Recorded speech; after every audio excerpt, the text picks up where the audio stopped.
Hi, everybody. Welcome to the live stream with Betty Albee and the Institute of Metaphysical Science. Just so you know, you can find our website at scientificmetaphysics.org.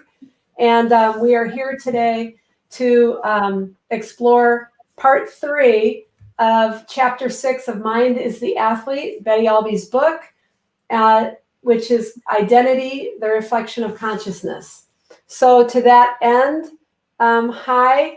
Again, this is Mind is the Athlete, and we're just going to be covering pages 136 through 139. So if you have the book, you can open it up and follow along or take any notes. All right, and if you have any comments, any questions, anything like that, just go ahead and click in the comments and put your comments in there, your questions. We love to get them. Otherwise, on we go. Over to you. Okay. Well, this is the last part of this chapter. So I'm just going to recap a little bit. We're talking about identity. And at the very beginning of the chapter, excuse me, there is a quote from M.Laird. And I just want to go back to it for a second here. She says, "What is seen objectively as events and circumstances exists subjectively as conscious identity." So conscious identity is actually the God idea. So the functioning presence that we know of as man, Mrs. Eddy says, is the expression of God's being. Now that's what conscious identity is. The expression of God's being. So the reason I wrote this chapter on identity is because there's so much confusion and misunderstanding when you consider that what I see when I look around is this two-legged thing walking around, calling itself man. And science really takes that on. So I wrote this chapter on identity to kind of get into that a bit. And we've been talking about it now for a couple of weeks here.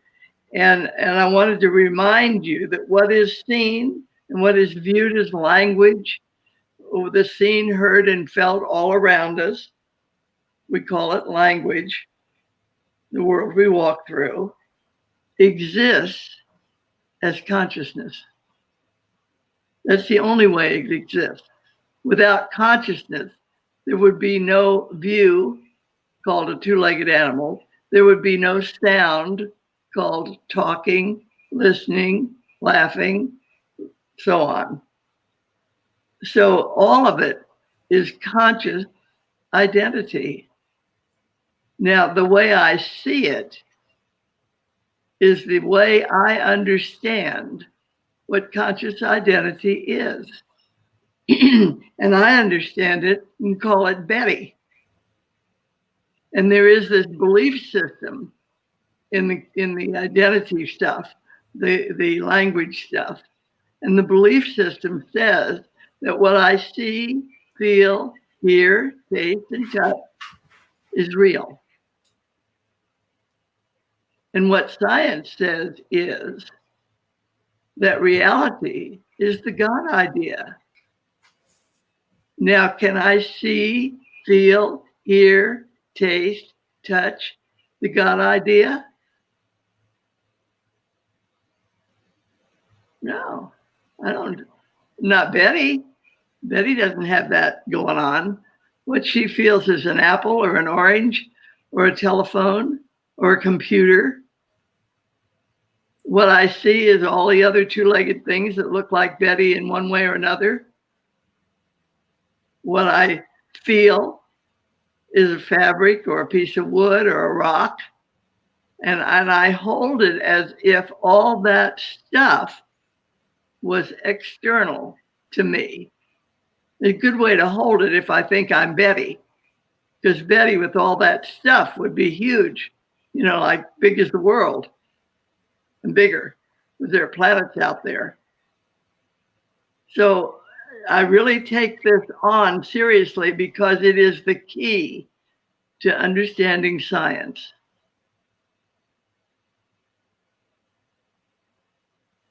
Okay, so I'm just kind of summarizing and going back and forth here. On page 136, I said, you and I attach meaning to what we observe and thereby fabricate an endless chain of events and for ourselves. And we do. We look around us and we have stuff mean something. Well, does it mean that for Henry Jones, who never was here to see it? No, it just means something to me. So I live as if that were a fact, when actually it's something I'm making up about what I'm looking at. So I really want you to take on distinguishing for yourselves your language world and how your language world is unique to you, and the being of you as the conscious identity of the God idea. So it sounds like there are two things going on. It sounds like there's a Betty with all that stuff she was talking about, and then there's this science that says all is infinite mind.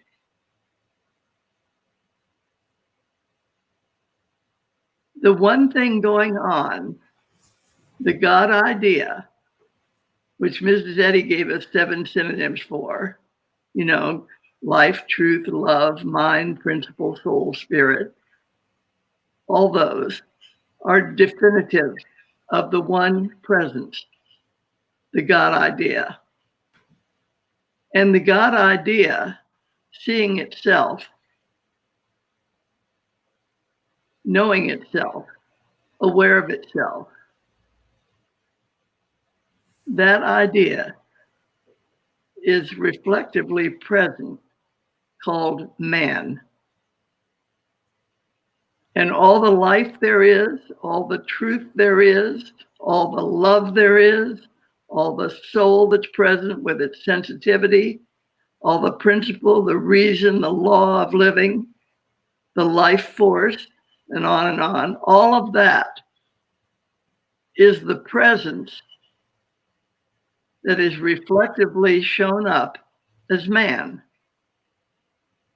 One being, one presence, all encompassing,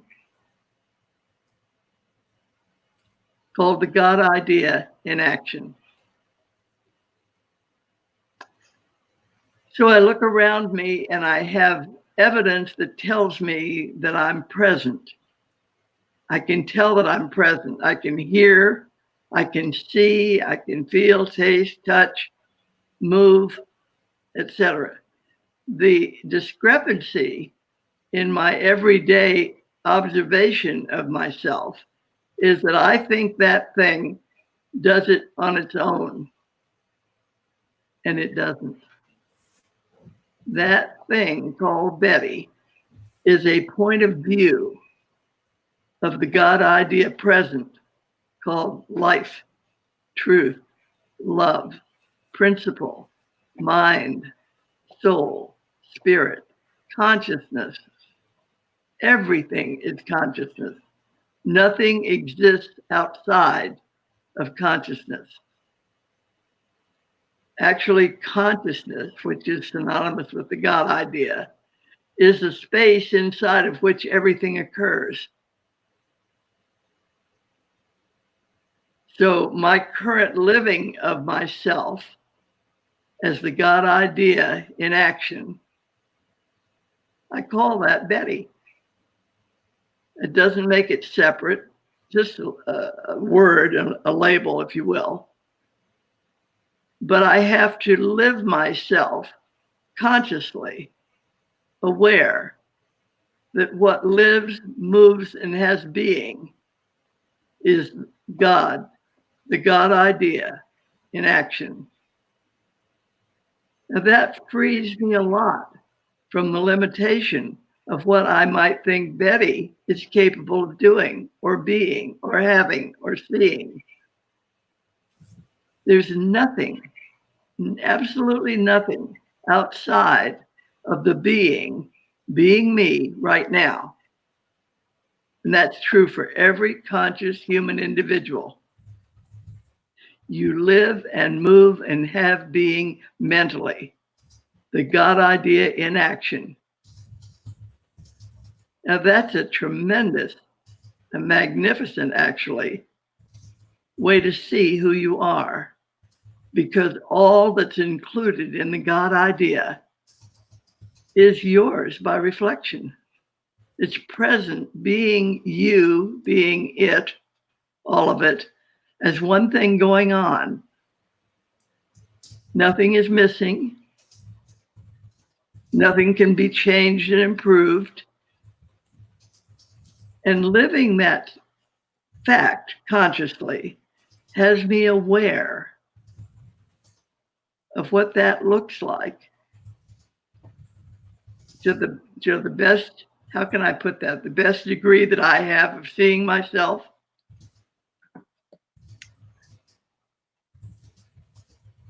What I know is that I have been a student of this science all my life. And the only way that I have any confidence at all that it's actually accurate, that it is absolutely right on the nail, is my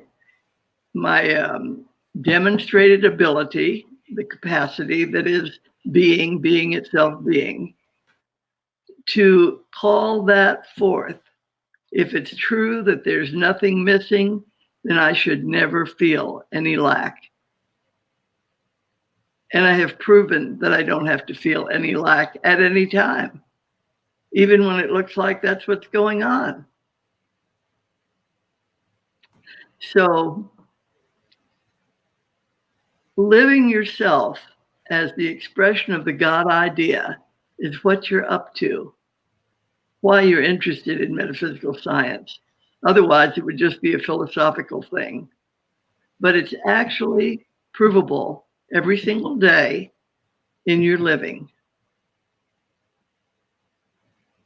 As the God idea in action, there's no threat to health. There's no threat to well-being. There's no absence of ability. There's no lacking capacity to be.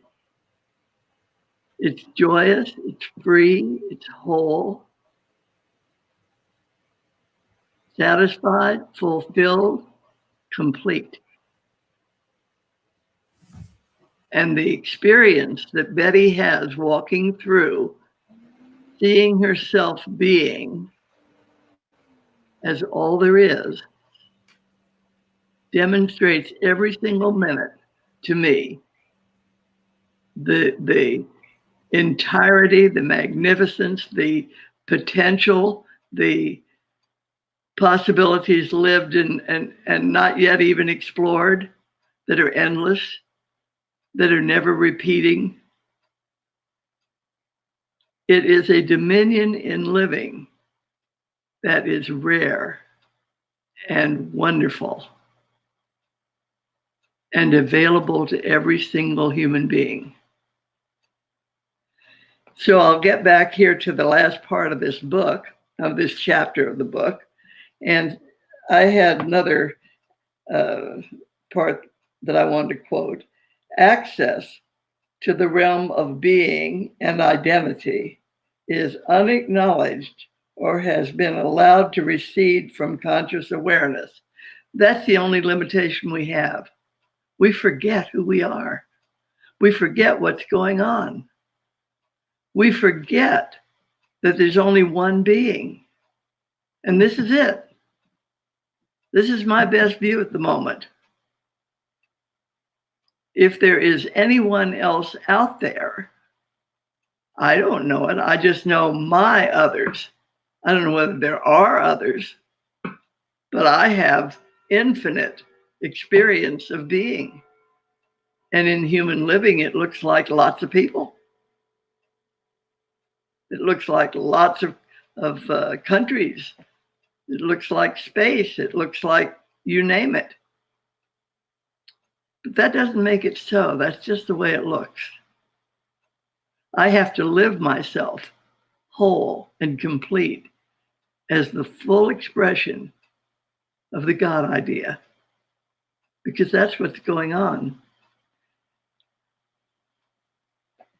So then I say, we design our own wake-up calls, and they occur in the language that best promotes our own growth out of our dependency or absorption in human appearances. So if I'm forgetting who I am, something's going to come up that looks like a problem. That brings me right back full circle. Wait a minute. Wait. I say to myself, what's going on here? Who am I being? And then I say, oh yeah, who am I being? The reflective presence of the God idea in action. Okay, could I miss anything? Could I mess up? No. Could I be sick? No. Could I lack anything? No. But if I did, guess where it would have to come from? The God idea would have to be having that thing go on. And then I've got a whole different thing to talk about. Well, what is the God idea?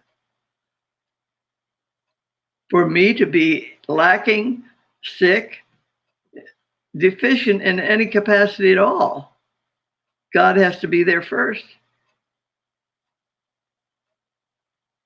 Because that's what has that's the presence called Betty, is that God idea in action.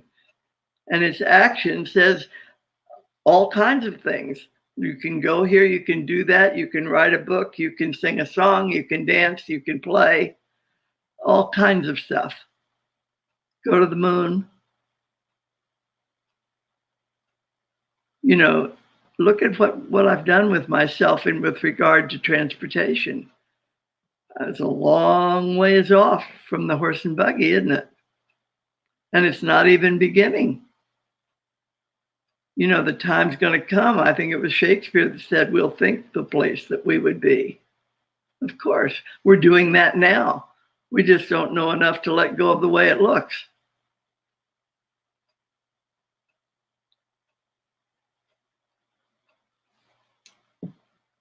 Okay.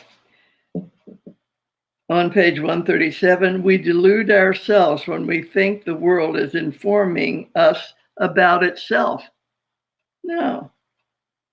All we ever relate to is a self-view. What I see, feel, hear, taste, and touch is my point of view on what's present. It's always myself I'm talking to, about myself, seeing myself, being all in all. There's one thing going on, God being all in all, reflectively presencing as man.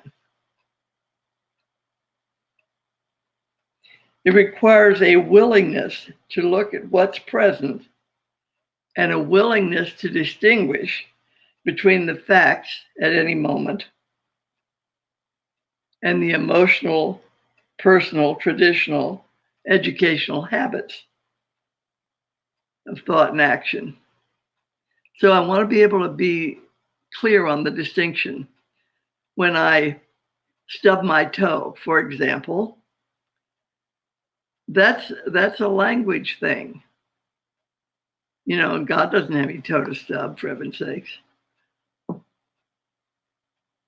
So it's a language thing that I have as a wake-up call, saying, Betty, who are you being? You being who you are? You making up this thing that Betty can do something? You think that she has the capacity to stub a toe? No. Can look like that. It did. And I can make up a whole lot of things about that. But why would I if I know who I am?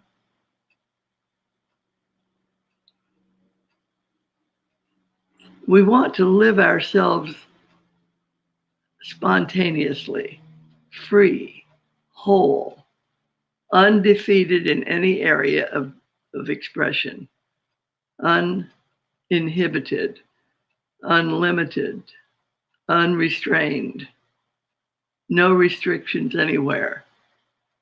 Margaret Laird used to say in science, there aren't any no-nos. All is infinite mind, all knowing, all seeing, all acting, all loving, all wise, eternal. Yeah, all of that. That's what each one of us has right at our fingertips all the time. That's what's going on, called daily living. I think Mrs. Laird was the one that taught me that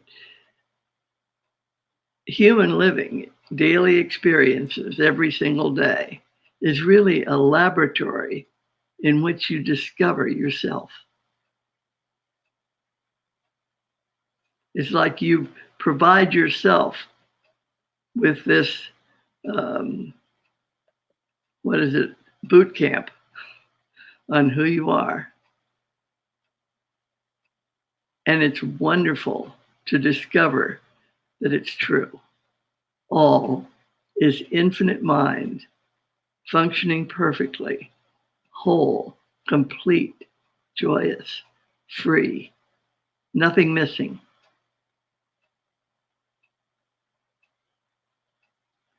This is the pathway, if I can call it that, to no concern when a challenge comes up called a pandemic, a coronavirus, COVID-19, you name it, it's got a lot of names.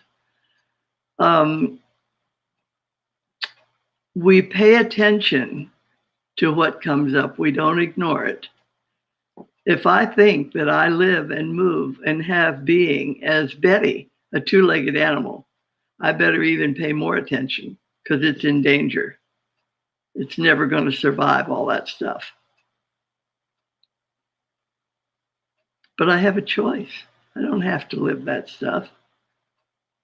That's not even in the grab bag called living divinely.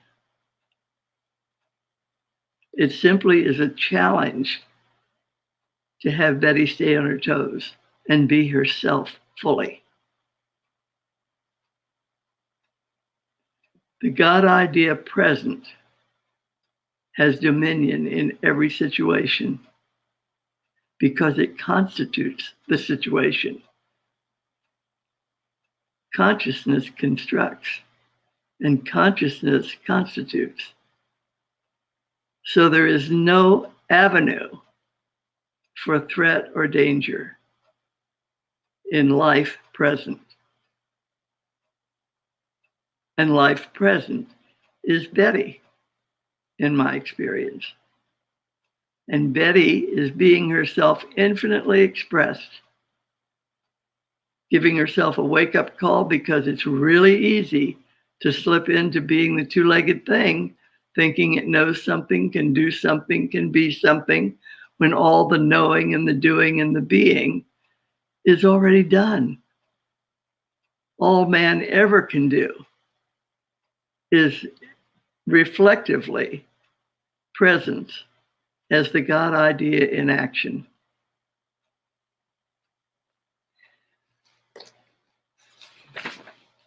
Now, over on 138, I said, in a seminar given in Evanston, Margaret Laird said, identity is reality where subject and object is one.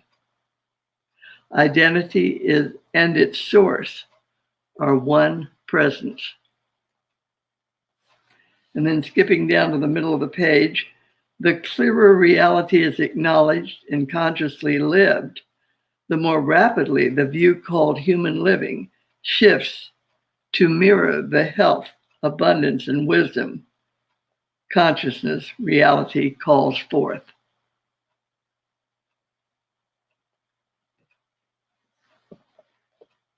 Anybody have questions about identity, about who they are and what's going on? Are you clear on the distinction that exists as the look of you and the presence of you?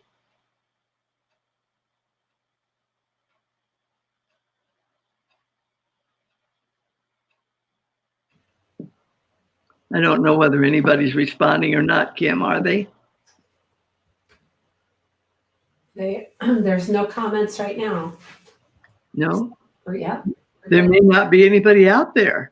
No, they're there. I see that there are people listening. Well, good. We're good. All right. Appearances of any kind, regardless of the inevitable human evaluation and judgment, indicate the presence of reality, consciousness. Appearances of any kind, reality is present. Perfection is present. Wholeness is present. Joy is present. And I remember many times when I said, I don't know whether I'm happy or not. And Mrs. Laird would say, well, you're joyous, whether you know it or not. And I said, what good does it do me if I don't know it? She says, I don't care what good it does you. It's present. You can live it any way you want to. There is one thing going on. We do have a comment from Elizabeth Mock. Thank you, Elizabeth. Appreciate that.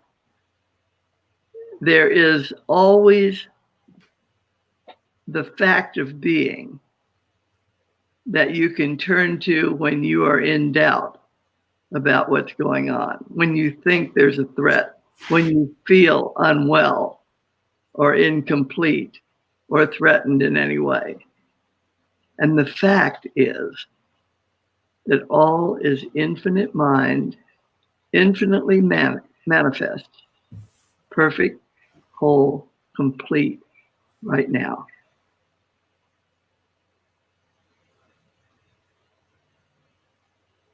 Now, that's the end of the chapter on identity. And I really would love to know that everybody has at least something new to think about with regard to their identity. Who am I being that the world treats me the way I'm being treated? I treat myself that way. It's called a wake-up call when I'm not happy with it. But it's always sourced from the same place that joy is sourced.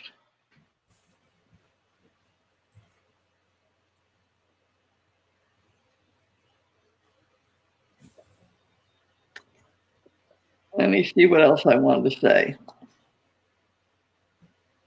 Again, just so people are aware, we've been reviewing Mind is the Athlete, book by Betty Albee, chapter 6, the last part of it. This is a part 3, going through chapter 6.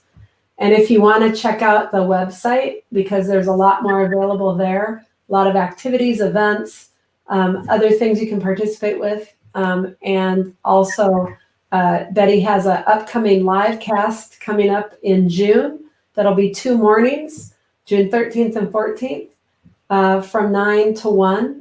And you can find that and register for that out at our site, scientificmetaphysics.org. Yep. And I can say it over and over again, but we really live our human lives as feedback on who we're being from one moment to the next. Whatever it looks like, who am I being? That this is the look I have going on. There's always intelligence functioning, whole, perfect, complete. There's always abundance present, looking in the human picture like lack and lots and everything in between. Mm-hmm. If I live myself divinely, there's never anything missing. And I have the opportunity to live myself divinely every instant. It's just a wake up, a wake up, a wake up.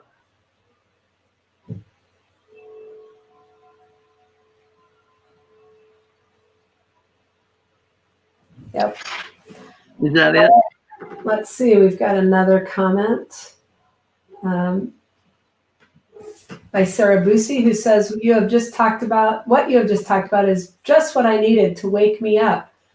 This week I saw 2 instead of 1. Panic set in, so this talk is hitting me in the head. Thanks.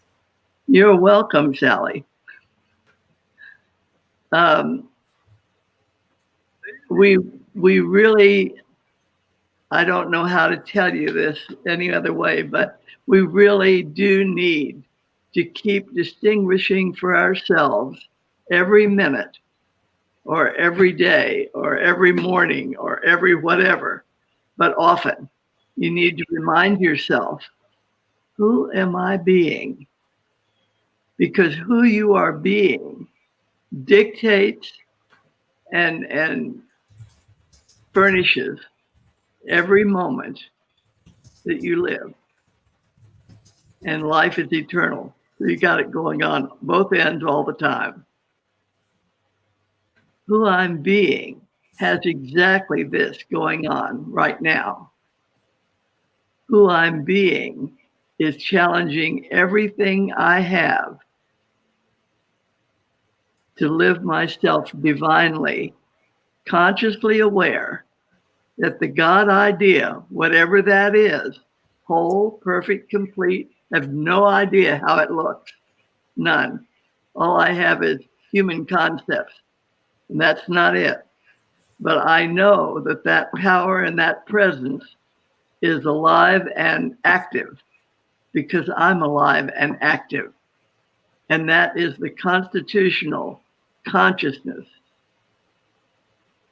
Having Betty show up, having Henry show up, having Sally show up. All is infinite mind, infinitely present